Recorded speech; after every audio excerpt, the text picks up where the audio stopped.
And yet they went through with it anyway, and they published it. You know something that pissed me off? Like, Nerd Snipe pissed me off. Was I was watching an etymology nerd video, and I like etymology nerd a lot.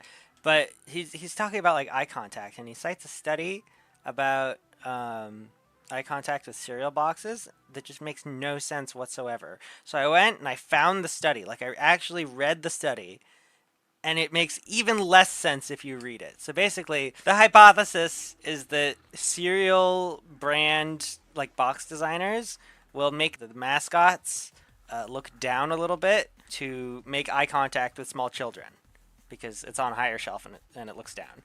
And first off, the basic premise makes no sense because if something is high up but the character is looking down, they're still going to be looking down even when you look at it from high up because it's flat. If it were 3D, it'd be different. But either the character is making eye contact with you, which works at any angle, or the character is not making eye contact with you, which works at any angle.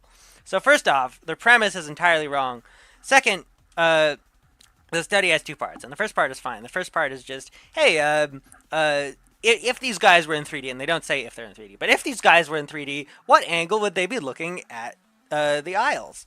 And they found, down. That makes sense. And they go through their methodology of looking at the eye. And then the second bit is, all right, so we changed all of these things to be making eye contact. How do people feel about the cereal? And as interesting a finding as it is to say, oh yeah, they care more about the cereal when the mascot is making eye contact with you.